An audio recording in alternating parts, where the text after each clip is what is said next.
కబడ్డీ పోటీలో నా లవ్వర్ని గెలిపించడానికి సాయం చేయాల్సింది. కానీ స్నేహం కోసం నా ఫ్రెండ్కి సపోర్ట్ చేశాను. నా లవ్వర్ని ఓడిపోయేలా చేశాను. తను చాలా డిసప్పాయింట్ అయింది. కానీ ఈసారి జరగబోయే సింగింగ్ కాంపిటీషన్లో అలా కాదు, ఏదో ఒక విధంగా ఏదోలా తనకు సాయం చేసి తనను గెలిచేలా చేయాలి. దాంతో తనకి నా మీద పాజిటివ్ ఇంప్రెషన్ పడుతుంది. ఆ తర్వాత ప్రేమ పుడుతుంది. ఆ తర్వాత పెళ్ళి. ఆ తర్వాత పిల్లలు.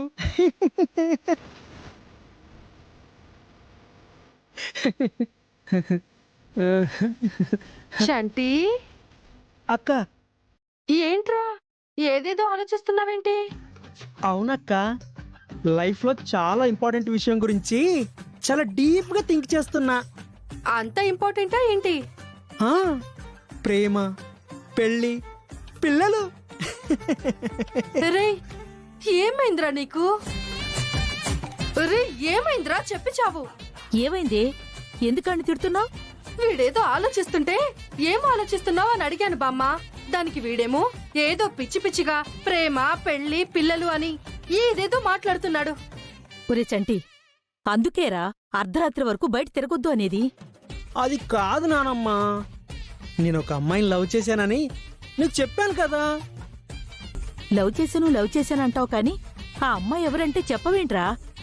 మీ ఇద్దరికి ఏమైనా ప్రాబ్లం వచ్చిందా ఏంటి? ఆహా, ప్రాబ్లం ఏం లేదు నానమ్మా. తను లైఫ్లో ఒక గోల్ పెట్టుకుంది. తను సింగర్ అవ్వాలని తెగ ప్రయత్నం చేస్తుంది. ఇప్పుడు తనకి అవకాశం కూడా వచ్చింది. మరి ఇంకేంట్రా ప్రాబ్లం? అది కాదక్క, తను గోల్ రీచ్ అవ్వడానికి నా వంతు హెల్ప్ చేస్తే తనకి నా మీద మంచి ఇంప్రెషన్ కలుగుతుంది కదా. కానీ అది ఎలా హెల్ప్ చేయాలో అర్థం కాక ఆలోచిస్తున్నా.